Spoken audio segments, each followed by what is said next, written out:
Saya pengajar di PPM School of Management, ya. Itu sekolah manajemen pertama di Indonesia. Jadi kita adalah perintis sekolah manajemen di Indonesia. Dulu beberapa bapak pendiri bangsa itu merasa bahwa di Indonesia ini perlu ada Harvard Business School. Nah, jadi yang kayak Harvard gitu kan. Nah, itu dicontek tuh masuk ke Indonesia tahun 67. Jadi dulu pertama kali itu ada beberapa pendiri yang kemudian berinisiatif untuk membuat sekolah manajemen. Nah, muncullah PPM School of Management pada waktu itu sebagai sekolah manajemen yang pertama. Saya di PPM udah 22 tahun, ya 10 tahun di konsultan, lama di konsultan, terus kemudian sekolah S3, sekarang di sekolah jadi dosen, ya.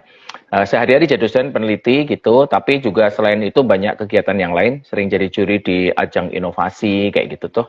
Terus kemudian apa lagi ya? Ya banyak lah, nanti di Google aja gitu, nama saya. Namanya di Google udah muncul banyak banget ya, Pak ya. Ya, katanya zaman sekarang if you don't exist at Google, then you don't exist katanya gitu.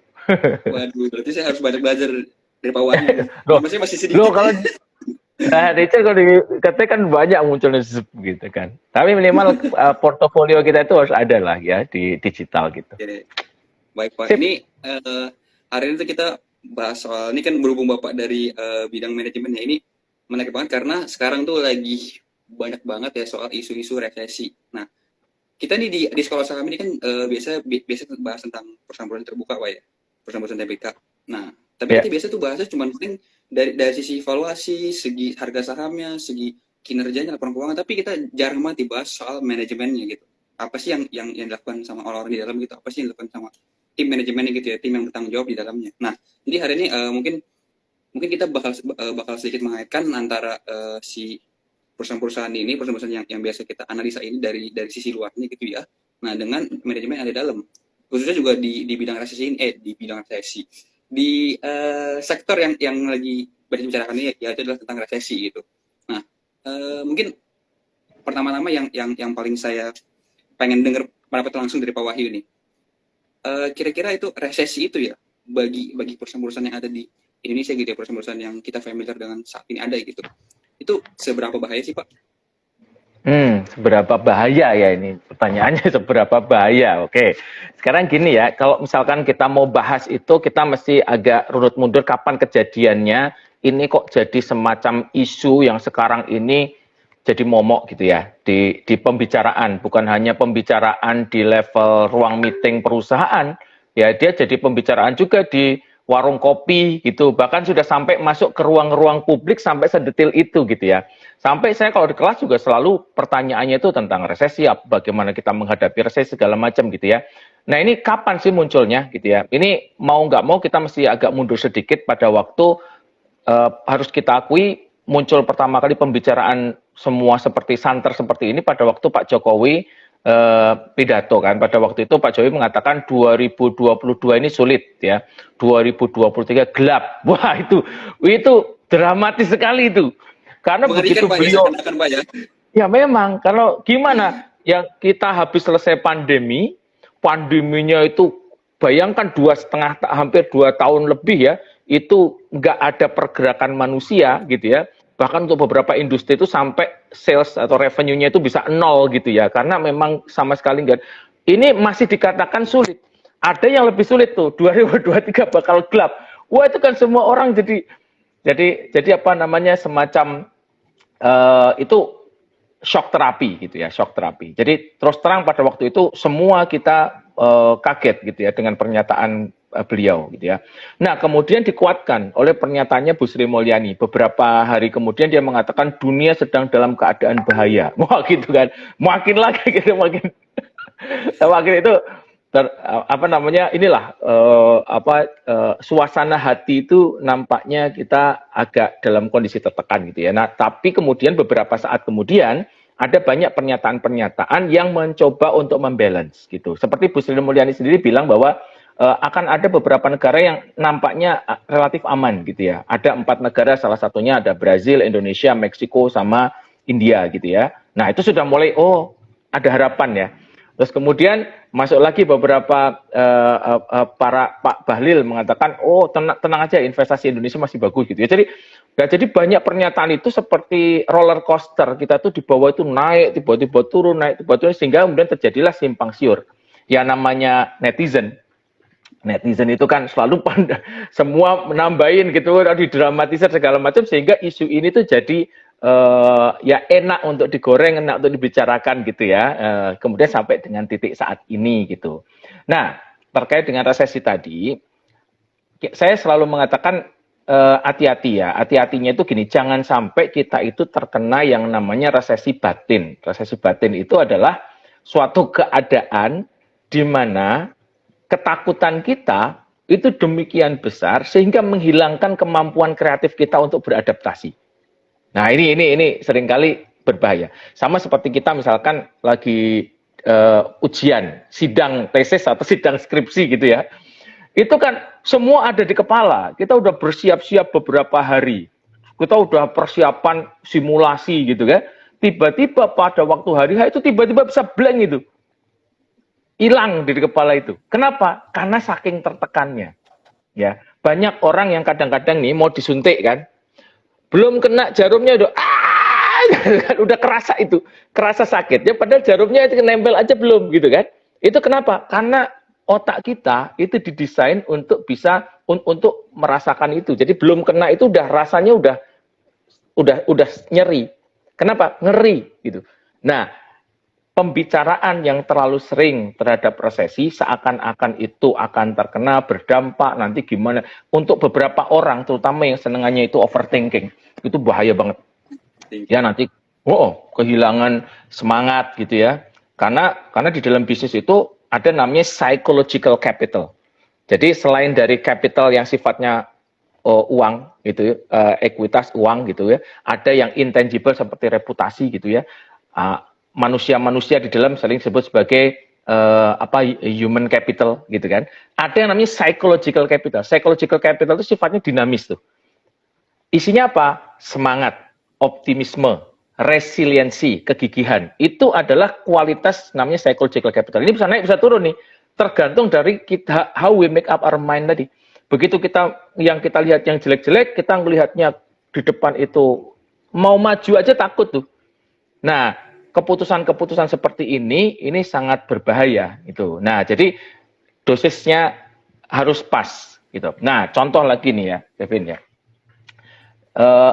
Kenapa kok orang sakit itu sebaiknya datangnya ke dokter aja. Jangan mencoba mengobati dirinya sendiri, namanya self medication dengan cara nyari ke Google. Misalkan kita lagi, wah di sini kok ada benjol. Apa ini benjol nih ya? Terus kemudian kita cari ke Google tuh, benjolan di leher. Nanti keluar tuh, wah ada tumor, cancer, kalau tidak diobati kamu bakal itu kan. Wah ngeri itu orang itu kan. Nah, jangan gitu datang ke dokter, oh ternyata cuma bisul gitu kan. Ternyata gampang gitu. Jadi jangan sampai sesuatu itu jadi kita harus menempatkan pada secara proporsional. Nah, saya mencoba melihat resesi tadi ya, Pak Jokowi itu memberikan message pada kita, hati-hati, Anda itu harus adaptif gitu ya. Kalau misalkan kita keluar rumah nih, terus kemudian orang tua kita bilang, Le, hati-hati ya di jalan. Kan bukan berarti terus kita itu orangnya nggak hati-hati kan. Ya itu memberikan pesan supaya kamu jangan lupa. Nah jadi mungkin Pak Jokowi kok saya memaknainya ya, Pak Jokowi mengatakan hati-hati ya, nanti tahun depan itu gelap. Itu artinya bukan berarti terus semuanya akan jelek gitu. Tapi Anda harus bersiap-siap, siapkan payung, mengantisipasi dari sekarang. Nah itu yang tadi saya coba maknainya gitu. Jadi Kevin ya. Jadi yang pertama kita harus melihat secara proporsional gitu ya, melihat indikator-indikator yang ada, dan kalaupun nanti kita melihatnya itu ada perburukan, kita tetap harus mempertahankan sifat yang optimis itu yang menurut saya paling penting ya. Nah kalau diperkenankan untuk memberikan analogi nih ya, lingkungan bisnis itu seperti cuaca. Ya, cuaca. Nah, cuaca itu kan bisa mendung, bisa hujan, bisa terang, bisa cerah, bisa hangat gitu kan. Nah, ada orang yang gampang masuk angin gitu ya.